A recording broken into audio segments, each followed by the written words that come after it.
Good morning, wrestling fans. Welcome to PWR today for Tuesday morning. I felt like it was still yesterday, but it's Tuesday morning. This time I'll say January instead of June.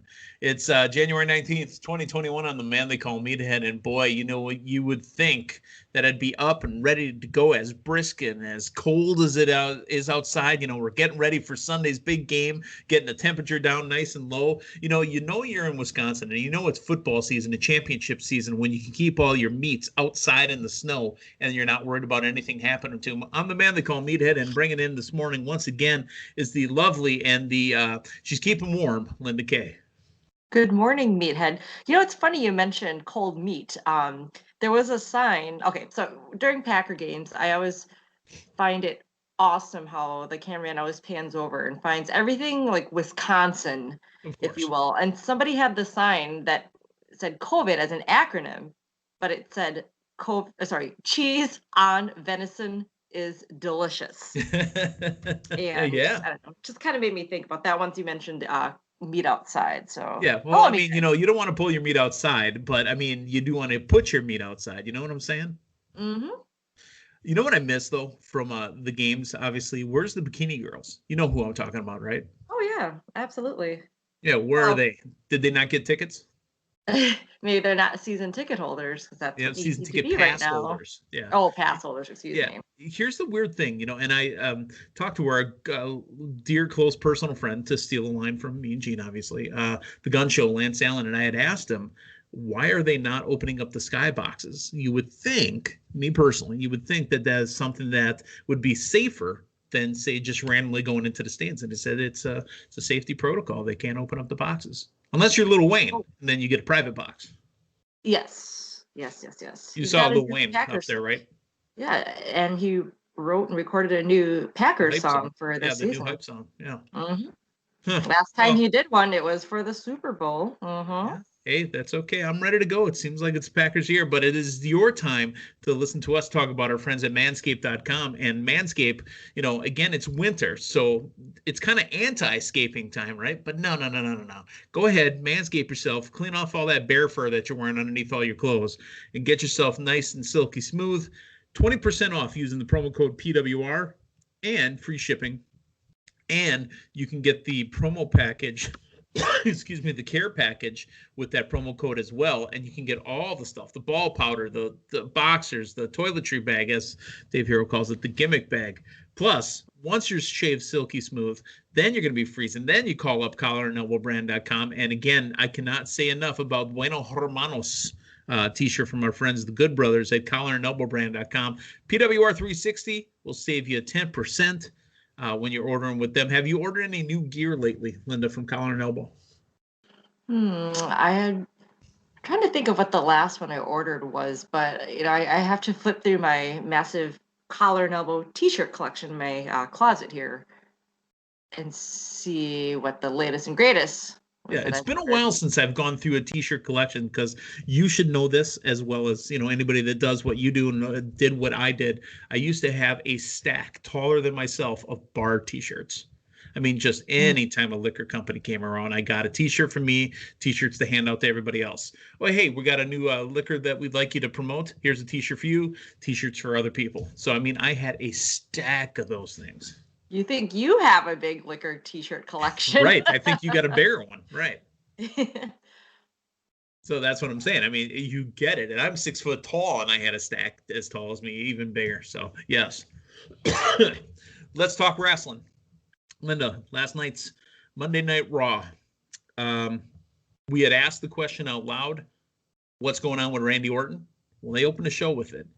Randy Orton is wearing, I don't know the medical term, but he is wearing a burn mask, an old school lucha style mask to cover up the burns from the fireball attack from Alexia Bliss last week. What did you think of Randy's promo, which was pretty dark? And I mean, Randy, he is in a new world right now. Yeah, I thought it was a great way to kick off Raw. You know, we were left wondering what condition Randy Orton was in. Obviously, the end of Raw last week, we saw him rolling, screaming in pain on the ground, and now we see the visuals, and that really puts the story into a whole new light. Yeah, with the burn mask on, you could see he's got the burns on his face. I Nose loved, specifically. Yep. yeah, I loved how they recapped what took place the weeks prior. How he said he had sympathy for Alexa. He could have lit her on fire, but did not. And then when the roles were reversed, she did it. It wasn't a match, but it was a Oh, massive yes, it was. fireball. It was a match that lit him on fire. Well, uh, but again, you said it. Randy Orton is in a whole nother world right now. I cannot wait till we get an actual appearance from the Fiend, like an actual physical appearance, because we know he's there. We may not see him, but as we saw When do you later think on he's going to Raw, show up? When? what was that? When do you think he'll show up? Well, I mean, I gotta believe they're gonna have a match at the Rumble, so maybe the go home Maybe, show maybe not. would be next week. I I mean, think he's going to show up the day after the Rumble. ooh, because Randy did declare him entering this year's Royal Rumble. That's right. Mm-hmm. I think he's going to show up the day after the Rumble. One of the biggest, if not the day after WrestleMania, one of the biggest Raws of the year. Mm. I mean, because think of the different things that have happened the day after the Rumble. Taker shows up. Shane McMahon returned. All different Mm-hmm. stuff happens. That is the official Royal Rumble is the official start to the road to WrestleMania, and that Raw sets everything in motion. That's right. Yeah, that would definitely make sense. So these, we've got next week's Raw, obviously the To Rumble, go home. Yep. and yeah, if we don't see the Fiend by the go home or the actual Rumble, maybe he's one of the entrants. Who knows? Maybe. Or honestly, as I've been thinking this one out too, if we don't see the Fiend, or if they don't get an interaction where we see the Fiend actually on screen, maybe they hold him off to WrestleMania. And, through Alexa, they announce a match and tell Randy to come meet him at the Firefly Funhouse, or tell him to come meet him at the Wyatt compound, or something like that, where then we get the reveal again of what Wyatt looks like, or the Fiend looks like at WrestleMania. Yeah, I mean Orton and Wyatt still have some unfinished business, so We're spreading it out obviously, 2 nights again this year, so I mean, there's room to tell a story. hmm I Hmm. wouldn't mind. I mean, with this scenario, if they do have a match at WrestleMania, if it is a cinematic one, but if we've got use of Raymond James Stadium again, there's lots of different spaces in that place, Sure. including the ship. Yeah, well, I think that one belongs to Kevin Owens. He said it last year. Yeah, yeah, I was going to jump yeah. off that damn thing. So who knows? Well, we've still got more going on with Charlotte Flair and Ric Flair. This escalated to the point of Lacey Evans came out wearing one of Ric's robes. And Charlotte, I thought, had the promo of the year so far. She goes, look, I've been accused of living off of my dad, Ric Flair's name the whole time, where you literally are there on the side of him wearing his robe. You know what? You can have his robe, but you're never going to wear my crown. Yeah. I wanted to get up and applaud because I was like, hot damn, that was okay. All right, I'm invested. Yeah, I like the feud that's fueling between Charlotte and with Lacey Evans, who, by the way, is on Team Long Time. Here she is. So I guess as we get closer to WrestleMania, they're building these feuds. Do we get a separate match at the Rumble out of any of these feuds, or two match? Do they get to wrestle twice in the night? I'm just really Remember, curious we've because got 2 Rumble matches that we have to have. So I don't know how many matches besides 2 Rumble matches and 2 heavyweight championships. Yeah, How many are we going to get inside there? really curious because they've got some good things going right now. We saw some more other good, rivalries and feuds taking place on Raw last night, but this is another good one. I really like Charlotte and Lacey, and then if you throw in Ric Flair, oh, they're just playing the game. This could be good. Yeah, let's talk about the Hurt Business walking past Riddle in the back. He says something about their suits. Lashley says that, it's bad for you to wear flip-flops. I bring this up not because it's some huge story or some huge revelation or amazing television. You know who Gilbert Brown is. We all love Gilbert Brown, former Green Bay Packer, the Gravedigger. The Gravedigger. I still have Vietnam flashbacks of what Gilbert almost did to myself wearing my Tevas. standing next to Gilbert at Romines, and we have the Donald Driver Celebrity 9-Ball Challenge. It used to be the Santana Dotson, but Santana was busy, so Donald took over the event. Mm-hmm. Gilbert was one of the attendees to it. I mean, we had maybe 15, 20 Packers in this 9-ball tournament, and I was working camera, actually. I mean, for those that don't know, I mean, side story here, I've worked at Romines for many, many, many, many years.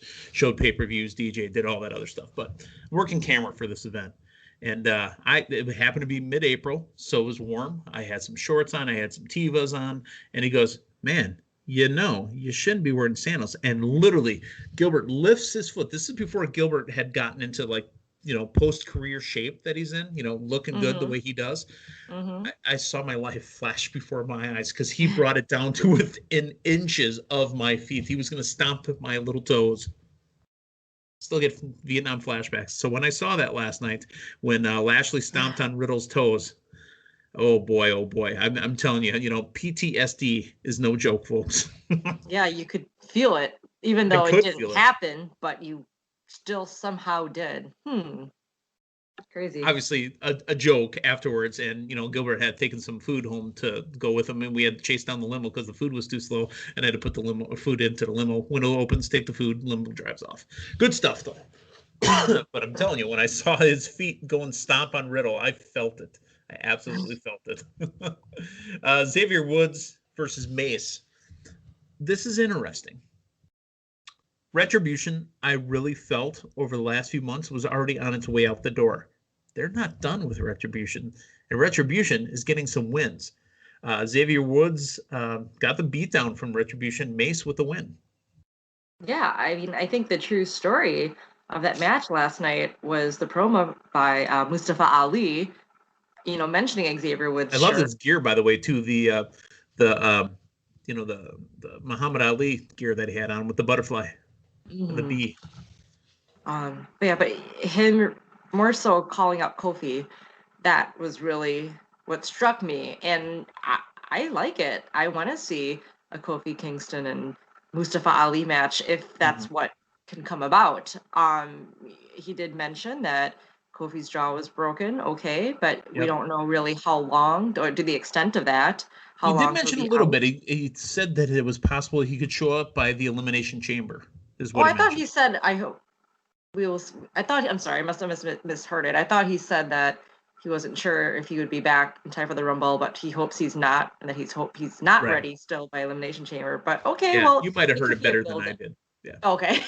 Well, I'm not real sure. Honestly, I was also making some dinner in the kitchen, but anyways, I digress.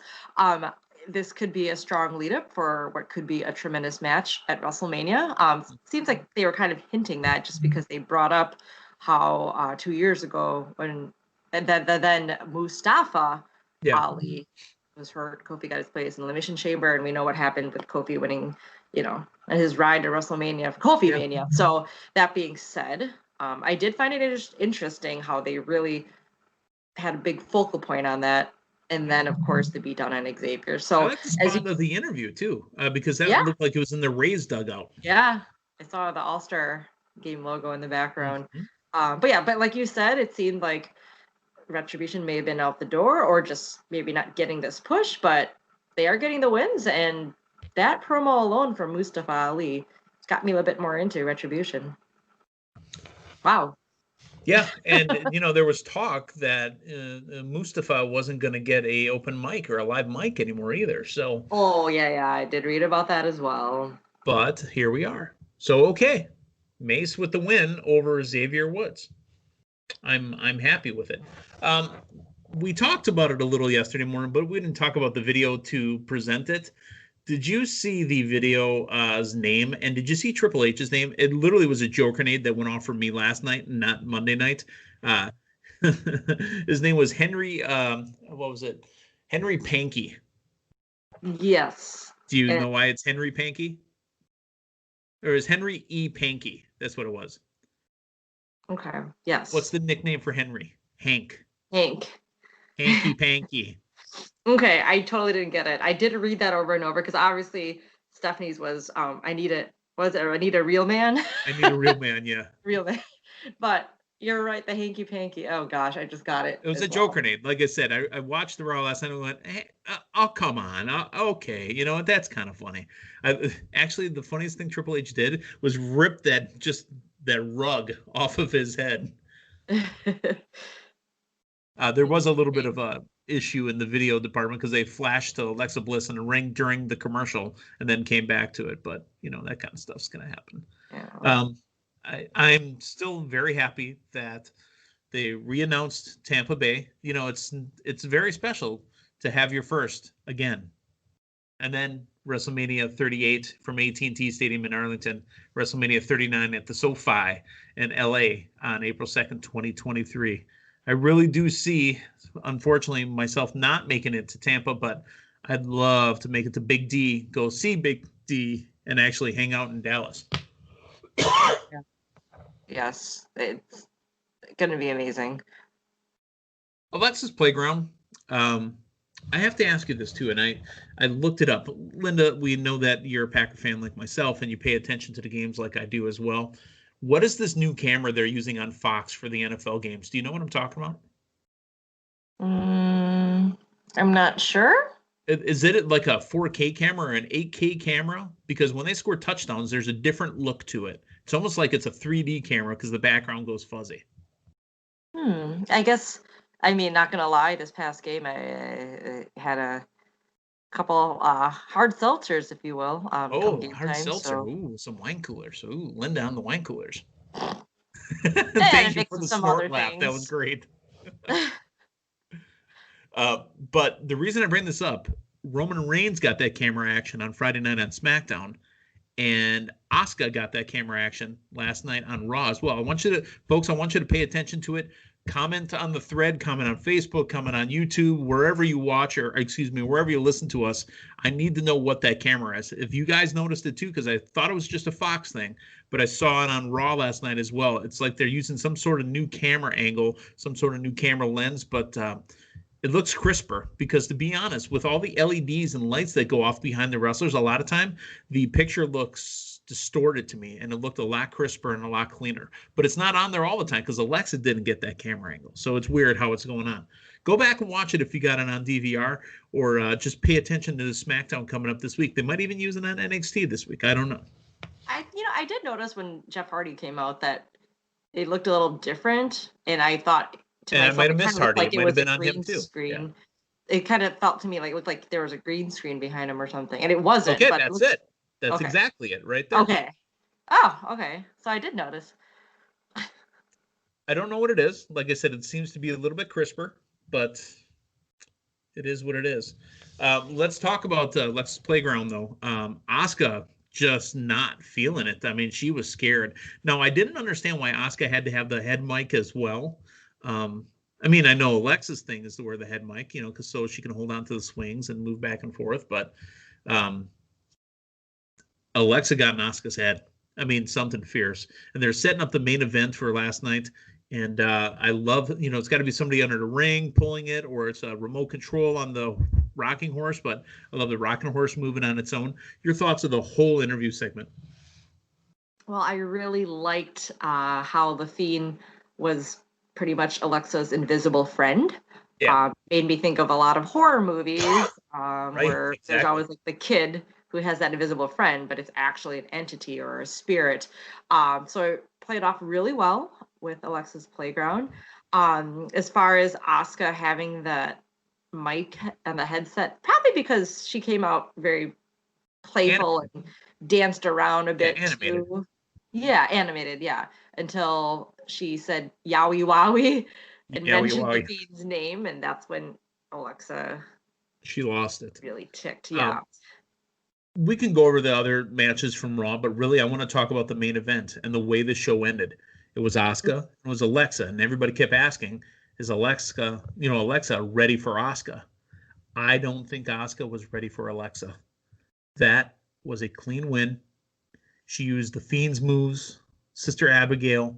She did the upside down head thing in the corner. The lights changed. Alexa is becoming a main event female. Not that she wasn't ever before, as far as the women's division, but she's in another gear, just like with Randy Orton.